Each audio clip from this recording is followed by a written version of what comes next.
ఈ వరలక్ష్మి వ్రతం గురించి ఈ రోజు మనం చర్చించుకోబోతున్నాము.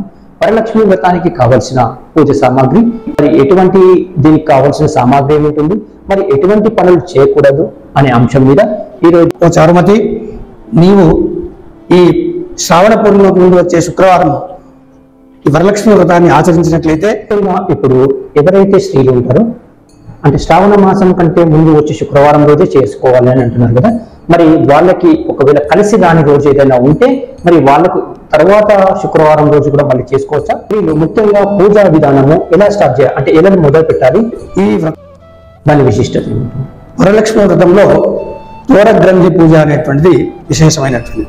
అంటే ఒక తెల్ల దారాన్ని తీసుకొని వరలక్ష్మి వ్రతానికి కావాల్సినటువంటి పూజా సామగ్రిలో. నమస్తే, నా పేరు గురు వెంకట్. ఇది సంగతి ఛానల్ కి స్వాగతం.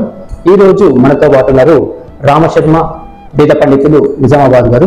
ఈ వరలక్ష్మి వ్రతం గురించి ఈ రోజు మనం చర్చించుకోబోతున్నాము.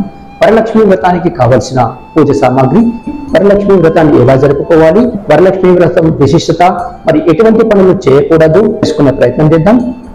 వెల్కమ్ టు ఇది సంగతి ఛానల్. నమస్కారం అండి. ముఖ్యంగా మా ఇది సంగతి ఛానల్ తరఫున మీకు ధన్యవాదములు. మరి ఈ రోజు హిందూ సాంప్రదాయంలో వరలక్ష్మి వ్రతం అనేది చాలా ప్రాముఖ్యత ఉన్నది. మరి ఈ వరలక్ష్మి వ్రతాన్ని ఎవరెవరు చేయొచ్చు, మరి దీని ప్రాముఖ్యత ఏముంటుంది, మరి ఎటువంటి దీనికి కావాల్సిన సామాగ్రి ఏముంటుంది, మరి ఎటువంటి పనులు చేయకూడదు అనే అంశం మీద ఈరోజు మనం కూలంకషంగా మాట్లాడుకుందాం. స్త్రీలు సకల సౌభాగ్యాలను పొందడం, సౌమంగళ్యాన్ని పొందడం, అలాగే ఆయురారోగ్య ఐశ్వర్య ధనధాన్యాది సంపదలను పొందడం ఈ వ్రతంలో ఉండేటువంటి విశిష్టత. అయితే శర్మ గారు, ఇప్పుడు వరలక్ష్మి వ్రతము అనేది అంటే ఎలా మొదలైంది? అసలు పూర్వకాలంలో చారుమతి అనేటువంటి ఒక బ్రాహ్మణ స్త్రీ ఉండేది. ఆమె భర్తను చక్కగా సేవిస్తూ, అత్తమామలను సేవిస్తూ సుఖజీవనాన్ని సాగిస్తున్నటువంటి ఆ చారుమతికి ఒక రోజున వరలక్ష్మీదేవి ప్రత్యక్షమై ఆమె చెప్పిందనమాట, ఓ చారుమతి, నీవు ఈ శ్రావణ పూర్ణిమ ముందు వచ్చే శుక్రవారం ఈ వరలక్ష్మి వ్రతాన్ని ఆచరించినట్లయితే నీకు మంచి సంపదలు లభిస్తాయి, ఆయురారోగ్యాలు లభిస్తాయి అని ఆమె ఆ కలలో చెప్పింది. వెంటనే చారుమతీదేవి సాక్షాత్తు అమ్మవారే వచ్చి నాకు ఈ విషయాన్ని తెలిపిందనేటువంటి ఆలోచనతో తెల్లవారగానే ముత్తైదువులందరినీ పిలిచి వాళ్ళందరికీ కూడా ఈ విషయాన్ని తెలియజేసింది. వాళ్ళంతా కూడా సంతోషపడ్డారు. వెంటనే ఆ శ్రావణ పూర్ణిమకు ముందు వచ్చేటువంటి శుక్రవారం రోజున వాళ్ళంతా కలిసి చక్కగా గాజులు, తర్వాత పట్టు చీరలు మొదలైనటువంటి సౌభాగ్య ద్రవ్యాలన్నీ ధరించినటువంటి వాళ్ళై చారుమతి ఇంటికి వచ్చి వాళ్ళంతా కూడా ఈ వ్రతాన్ని ఆచరించినారు. ఆ ఆచరించడం వల్ల వాళ్లకు అనేక రకాలైనటువంటి సుఖ సంపదలు, సౌభాగ్యాలు, ధనధాన్యాలు చాలా లభించినాయి అని ఈ విషయాన్ని పార్వతీదేవికి పరమేశ్వరుడు చెప్పినాడు. కాబట్టి ఇది చాలా విశేషమైనటువంటి వ్రతము. అప్పటి నుండే ఈ వ్రతాన్ని లోకంలో ఆచరించడం అనేటువంటిది ప్రారంభమైంది. ముఖ్యంగా ఇప్పుడు ఎవరైతే స్త్రీలు ఉంటారో అంటే శ్రావణ మాసం కంటే ముందు వచ్చి శుక్రవారం రోజే చేసుకోవాలి అని అంటున్నారు కదా, మరి వాళ్ళకి ఒకవేళ కలిసి రాని రోజు ఏదైనా ఉంటే మరి వాళ్ళకు తర్వాత శుక్రవారం రోజు కూడా మళ్ళీ చేసుకోవచ్చా, లేదు అంటే ఇదే శుక్రవారం చేయాలనే మన నియంత్రణ ఉందా? అయితే ఆ శ్రావణ పూర్ణిమ కంటే ముందు వచ్చే శుక్రవారం చేసుకోవడం అనేటువంటి ఒక ఆచారము. అయితే ఒకవేళ ఆ రోజు ఏదైనా అనివార్య కారణాల వల్ల వాళ్ళు ఆచరించలేనట్లయితే తర్వాత వచ్చేటువంటి శుక్రవారంలో కూడా ఈ వ్రతాన్ని ఆచరించుకోవచ్చు. ఆ పున్నమకు ముందు వచ్చే శుక్రవారం చేస్తే ఎలాంటి ఫలితం వస్తుందో మిగతా శుక్రవారంలో చేసినా కానీ అలాంటి ఫలితాలు తప్పకుండా వస్తాయి. వరలక్ష్మి వ్రతంకి కావలసిన పూజా సామాగ్రి, ఎటువంటి వస్తువులు, ఎటువంటి పండ్లు ఫలాలు కానీ పూజకు ఎటువంటి వాడాలి? ఈ పూజ చేసుకోవడానికి మామూలుగా పూజా ద్రవ్యాలు పసుపు, కుంకుమ, అక్షతలు, పుష్పాలు, తర్వాత పళ్ళు, కొబ్బరికాయ, తర్వాత విశేషంగా ఒక కలశము, కలశం పైన ఈ కొబ్బరికాయను ఉంచడము, తర్వాత దానికి ఒక జాకెట్ బట్ట పెట్టడము, తర్వాత అమ్మవారిని అందులో ఆవాహన చేసి వరలక్ష్మీదేవిని ఆవాహన చేసి సర్వమంగళ మాంగళ్యే శివే సర్వార్థ సాధకే శరణ్యే త్ర్యంబకే గౌరీ నారాయణి నమోస్తుతే అనేటువంటి ఈ మంత్రం చేత అమ్మవారిని ఆ కలశంలో ఆవాహన చేసి చక్కగా షోడశోపచారముల చేత పూజించినట్లయితే అమ్మవారు ఆ సౌభాగ్యవతులందరికీ కూడా చక్కని సౌభాగ్యాన్ని, సుఖ సంపదలను, ఆయురారోగ్యాలను ప్రసాదిస్తుంది. స్త్రీలు ముఖ్యంగా పూజా విధానము ఎలా స్టార్ట్ చేయాలి, అంటే ఎలా మొదలు పెట్టాలి? ఈ వ్రతాన్ని చేసేటువంటి ముత్తైదువులు ముందుగా ఉదయమే స్నానాలు ఆచరించి, తలంటి స్నానాలు చేసుకుని, మంచి పట్టు వస్త్రాలు ధరించి, తర్వాత చక్కగా జడ వేసుకొని, గాజులు పెట్టుకొని, చక్కగా బొట్టు పెట్టుకొని, ఈ వ్రతాన్ని ఆచరించేటువంటి ప్రాంతంలో ఆ మందిరంలో ఒక చక్కని మంటపాన్ని ఏర్పాటు చేసుకుని, ఆ మంటపం పైన తెల్లని గుడ్డను పరిచి, ఆ గుడ్డ పైన బియ్యాన్ని పోసి, ఆ బియ్యం పైన కలశాన్ని ఉంచి, ఆ కలశంలో మహాలక్ష్మిని ఆవాహన చేసి పూజించాలి. అయితే అమ్మవారికి ఏ ద్రవ్యాలు ఇష్టము అంటే ముఖ్యంగా పసుపు, కుంకుమ మొదలైనటువంటి సౌభాగ్య ద్రవ్యాలు, అలాగే గాజులు మొదలైనటువంటి సౌభాగ్య ద్రవ్యాలు అమ్మవారికి అర్పించాలి. అలాగే ఈ వ్రతం చేయాలనుకునేటువంటి స్త్రీలు ముత్తైదులందరినీ కూడా తమ ఇంటికి పిలుచుకొని వాళ్ళందరికీ కూడా కాళ్ళకు పసుపు రాచి, బొట్టు, కుంకుమ బొట్టు పెట్టి వాళ్ళందరినీ కూడా ఒక వరలక్ష్మీదేవిలాగా భావించి పూజించడం అనేటువంటిది మరి ఇందులో ఉండేటువంటి విశిష్టత. మరి ఇప్పుడు ప్రత్యేకించి పూజ చేసేటప్పుడు ఏదైనా మంత్రం లాంటిది ఉచ్చరిస్తూ అంటే మనసులో అనుకుంటూ పూజించాలా, లేదంటే మామూలుగా చదువు రాని వాళ్ళు ఉంటారు, మంత్రాలు పఠించరాని వాళ్ళు కూడా ఉంటారు, వాళ్ళు మనసులో ఏం ధ్యానం చేస్తూ పూజించాల్సి వస్తుంది? అయితే మంత్రాలతో పూజించడం అనేటువంటిది మరి అందరికీ అనువైనటువంటిది కాదు. ఎందుకంటే అందరూ ఆ మంత్రాలు చదవలేరు, తర్వాత ఆ శ్రమ చేయలేరు. కాబట్టి మనకు ముఖ్యంగా ఏ ఉపచారము అనేటువంటిది అంటే గంధం ఉంది, గంధం సమర్పయామి, పుష్పం సమర్పయామి, ధూపం సమర్పయామి, దీపం సమర్పయామి అని ఈ విధంగా చక్కగా మన భావనతోటి ఈ పూజను ఆచరించినట్లయితే తప్పకుండా ఫలితం లభిస్తుంది. అయితే ముందుగా ఈ వ్రతం చేయాలనుకునేటువంటి వాళ్ళు ఆచమనం చేయాలి. ఆ తర్వాత సంకల్పం చెప్పుకోవాలి. సంకల్పం అంటే మనం ఎందుకు కొరకు చేస్తున్నాము, మరి దీనివల్ల మనకు కలిగేటువంటి ఫలితం ఏంటి అనేటువంటి విషయాన్ని చెప్పుకొని, మన గోత్రనామాలు చెప్పుకొని సంకల్పం పూర్తి చేసుకున్న తర్వాత ముందుగా కలశ పూజ చేయాలి. అంటే ఒక కలశంలో నీళ్లు తీసుకొని ఆ కలశానికి గంధము, పసుపు, కుంకుమ, పూలు, అక్షతలు మొదలైనటువంటి వాటితో పూజించి గంగేచ యమునే చైవ గోదావరి సరస్వతి నర్మదే సింధు కావేరి జలేస్మిన్ సన్నిధిం కురు అనేటువంటి భావన. అంటే ఈ జలంలో గంగా, నర్మద, గోదావరి, సింధు మొదలైనటువంటి పవిత్ర జలాలన్నీ కూడా వచ్చినాయనేటువంటి భావనతో ఆ కలశాన్ని పూజించి, ఆ తర్వాత అన్ని పూజలకు ముందుగా మనము విఘ్నేశ్వరుని పూజించడం మన ఆచారం. ఎందుకంటే విఘ్నాలన్నీ తొలగించేవాడు గణపతి. కాబట్టి చక్కగా గణపతిని పూజను కూడా చేసుకోవాలి. ఆ గణపతి పూజ చేసేటప్పుడు సుముఖాయ నమః, ఏకదంతాయ నమః, కపిలాయ నమః, గజకర్ణకాయ నమః, లంబోదరాయ నమః, వికటాయ నమః, విఘ్నరాజాయ నమః, గణాధిపాయ నమః, ధూమకేతవే నమః, గణాధ్యక్షాయ నమః, కాలచంద్రాయ నమః, గజాననాయ నమః, వక్రతుండాయ నమః, శూర్పకర్ణాయ నమః, హేరంబాయ నమః, స్కందపూర్వజాయ నమః అనేటువంటి ఈ 16 నామాలు చెప్పి చక్కగా పూలతోని అర్చించి గంధము, పసుపు, కుంకుమ మొదలైనటువంటి సౌభాగ్య ద్రవ్యాలతో కూడా పూజించి ఆ గణపతిని ప్రార్థన చేయాలి. వక్రతుండ మహాకాయ సూర్యకోటి సమప్రభ నిర్విఘ్నం కురుమే దేవ సర్వకార్యేషు సర్వదా అని ఇట్లా ప్రార్థన చేసినట్లయితే తప్పకుండా ఎలాంటి ఆటంకాలు లేకుండా, ఎలాంటి విఘ్నాలు లేకుండా మనం చేసేటువంటి ఆ వ్రతము చక్కగా పూర్తి చేసుకోవచ్చు. ఆ తర్వాత మహాలక్ష్మి అమ్మవారిని వరలక్ష్మిగా భావించాలి. అంటే వరలక్ష్మి అంటే ఏంటి? వరాలను సిగేటువంటి లక్ష్మి. మనం ఏ కోరికతో ఈ వ్రతం చేస్తే ఆ కోరిక తప్పకుండా నెరవేరుతుంది. ముఖ్యంగా ముత్తైదువులు ఈ వ్రతాన్ని ఆచరించడం వల్ల వాళ్ళ యొక్క సౌభాగ్యం చక్కగా ఉంటుంది. అలాగే కన్యకలు కనుక ఈ వరలక్ష్మి వ్రతాన్ని ఆచరించినట్లయితే వాళ్లకు తప్పకుండా యోగ్యుడైనటువంటి వరుడితో వివాహ యోగ్యత కూడా సిద్ధిస్తుంది.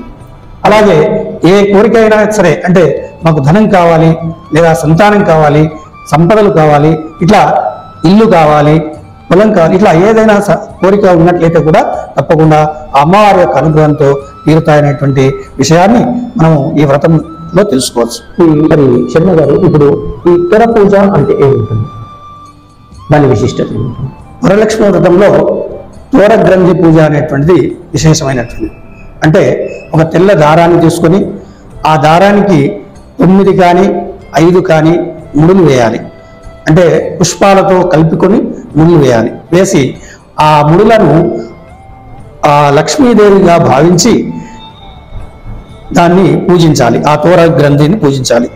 ఎట్లా అంటే చంచలాయ నమః, కమలాయ నమః ప్రథమ గ్రంథిం పూజయామి, రమాయ నమః ద్వితీయ గ్రంథిం పూజయామి, లోకమాత్రే నమః తృతీయ గ్రంథిం పూజయామి, విశ్వజనన్యై నమః చతుర్థ గ్రంథిం పూజయామి, మహాలక్ష్మీ నమః పంచమ గ్రంథిం పూజయామి, క్షీరాబ్ధితనయాయ నమః షష్ఠ గ్రంథిం పూజయామి, విశ్వసాక్షిణ్యై నమః సప్తమ గ్రంథిం పూజయామి, చంద్రసోదర్యై నమః అష్టమ గ్రంథిం పూజయామి, శ్రీ వరలక్ష్మీ నమః నవమ గ్రంథిం పూజయామి అని ఈ విధంగా మనకు 9 ముడులు వేసుకొని ఆ ముడులలో అమ్మవారిని భావన చేస్తూ ఈ నామాలతో పూజించాలి.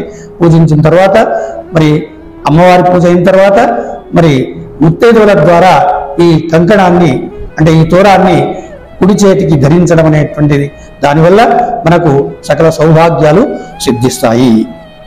చిన్నగారు, ఇప్పుడు మన వరలక్ష్మి వ్రతానికి చుట్టుపక్కల వారిని, బంధువులని, స్త్రీలని, ముత్తైదువులని పిలుస్తూ ఉంటాము. వారిని వచ్చిన వారిని ఎలా గౌరవించాలి? వారికి ఎటువంటి వాయనం లాంటిది ఇస్తూ ఉంటారు కదా, ఎటువంటి పదార్థాలు ఇవ్వాల్సి వస్తుంది? మరి ఈ వరలక్ష్మి వ్రతంలో ముత్తైదువులకు చాలా ప్రాధాన్యం ఉంటుంది. ఎందుకంటే సౌభాగ్యాన్ని కలిగినటువంటి వాళ్ళు ముత్తైదువులు కాబట్టి వాళ్ళని చక్కగా పిలుచుకొని వాళ్లకు మరి తనకు తోచిన విధంగా వాళ్ళను ఆదరించాలి. అంటే చక్కగా వాళ్ళని అమ్మవారిగా భావించి కాళ్లకు పసుపు పారాణి రాయడం, తర్వాత 2 జాకెట్ బట్టలు, తర్వాత బియ్యము, పసుపు, కుంకుమ, గాజులు, అలాగే ఇంకా వీలైతే కాటుక మొదలైనటువంటి ఇతర సౌభాగ్య ద్రవ్యాలన్నీ కూడా వాయనంగా ఇచ్చి వాళ్ళ ద్వారా ఆశీర్వచనం తీసుకున్నట్లయితే ఆ అమ్మవారు చాలా సంతోషిస్తుంది. దానివల్ల విశేషమైనటువంటి ఫలితాలు లభిస్తాయి. ముఖ్యంగా వరలక్ష్మి వ్రతము చేయలేని పరిస్థితిలో, బీద పరిస్థితిలో ఉన్న వారికి, అంటే ఒకవేళ వారు ఆ వరలక్ష్మి వ్రతాన్ని చూసినా దానిగా ఎటువంటి ఫలితాలు ఉంటాయో ఒకసారి మా ప్రేక్షకులకు తెలియజేయండి.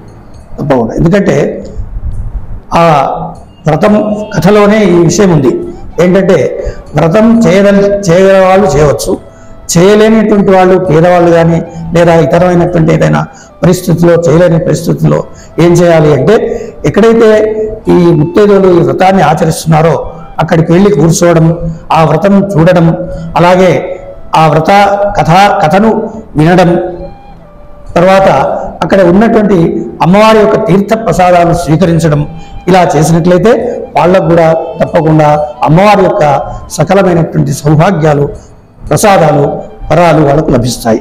వరలక్ష్మి వ్రతం రోజున చేయకూడని పనులు అంటూ ఏమైనా ఉన్నాయా?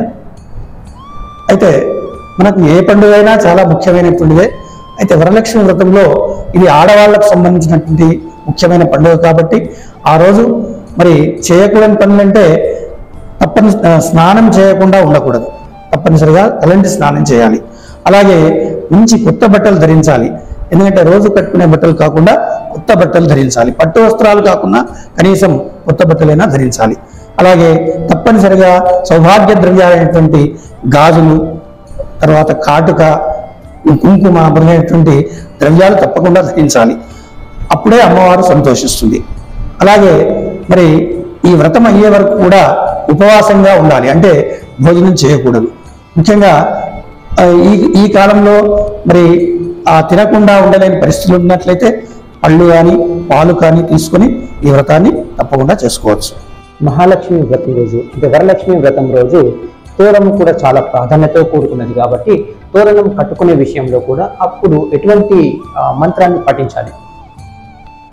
మనం ముందుగా చెప్పుకున్నట్లుగా ఆ 9 ముడులతో కూడుకున్నటువంటి దూరాన్ని చక్కగా పూజించిన తర్వాత ఆ కట్టుకునే సమయంలో ఈ మంత్రాన్ని చదువుతూ కట్టుకోవాలి.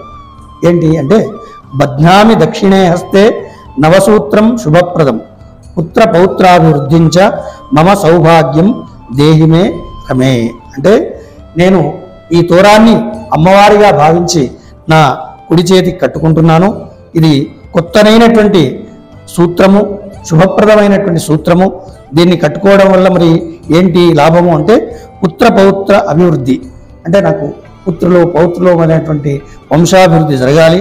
అలాగే నాకు చిరకాలమైనటువంటి సౌభాగ్యం లభించాలి, ఇవన్నీ కూడా నాకు ప్రసాదించాలి ఓ అమ్మ వరలక్ష్మీ మాత అని చెప్పి ఆ మంత్రాన్ని పఠిస్తూ ఈ దూరాన్ని కట్టుకోవాలి. వరలక్ష్మి వ్రతానికి కావలసిన పళ్ళు, పూజ సామాగ్రి ఒకసారి మనం తెలుసుకుందాం.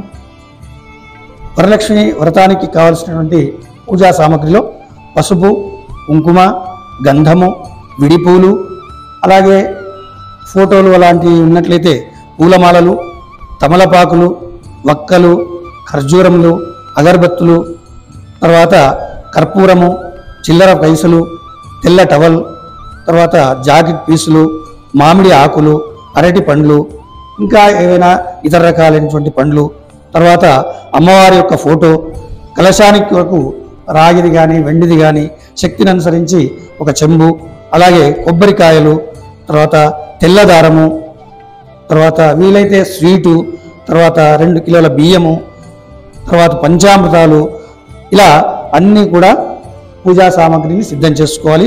అలాగే ఇంకా ఇతరమైనటువంటి దీపారాధనకు కావలసినటువంటి కుందులు, తర్వాత గంట, హారతి, తర్వాత ఇతరమైనటువంటి ట్రేలు, నూనె, వత్తులు, అగ్గిపెట్టె, ఇట్లాంటి అనేక పదార్థాలన్నీ కూడా సమకూర్చుకొని చక్కగా ఈ వ్రతాన్ని ఆచరించుకోవాలి.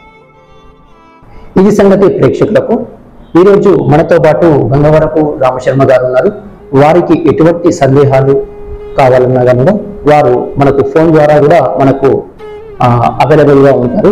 వారి నంబర్ వచ్చేసి 9440633130. కింద మనకు ఈ నంబర్ వస్తుంది. ఈ నంబర్కి కాల్ చేసినా కనుక వారికి సమయం ఉన్నట్లయితే మీకు మీ సందేహాలు నివృత్తి చేస్తూ ఉంటారు. మరి ఎటువంటి పూజలు ఉన్నా అంటే వ్రతాలు ఉన్నా కనుక వారిని మీరు కన్సల్ట్ కావచ్చు. వారు మీకు అందుబాటులో ఉంటారు. మీ ముఖ్యమైన అమూల్యమైన సమయాన్ని మా ఇది సంగతి ఛానల్కు వచ్చి మీ సమయాన్ని ఇచ్చినందుకు మా ఇది సంగతి ఛానల్ ద్వారా మీకు ప్రత్యేక ధన్యవాదాలు. నమస్కారం. ఎందుకంటే మీరు కూడా చాలా చక్కని పని చేస్తున్నారు. ఎందుకంటే లోకంలో ఉన్నటువంటి అందరికీ కూడా ఉపయోగపడేటువంటి మంచి విషయాలను మీరు ప్రశ్నించడం ద్వారా అందరికీ కూడా ఈ విషయాలన్నీ చక్కగా తెలుస్తాయి. మరి అందరూ కూడా చక్కగా ఈ పండుగలు చేసుకొని వాళ్ళంతా కూడా మంచి సుఖ సంపదలను పొందేటువంటి అవకాశాన్ని మీ ఛానల్ ద్వారా మీరు కల్పించినందుకు నేను కూడా చాలా సంతోషాన్ని పొందుతున్నాను. నమస్తే. ప్రేక్షకులు ఇది సంగతి అనేటువంటి ఈ మీడియా ఛానల్ ఏదైతుందో దీన్ని మీరు సబ్స్క్రైబ్ చేసుకొని తప్పకుండా ఈ ఛానల్ను లైక్ చేయండి, సబ్స్క్రైబ్ చేసుకోండి. మీరు అన్ని విషయాల్లో కూడా మంచి ఆ సందేహాలను మీ కామెంట్ కూడా కింద తెలియజేసినట్లయితే మరి ఏవైనా సవరణలు ఉంటే కూడా చేసుకోవడానికి అవకాశం ఉంటుంది.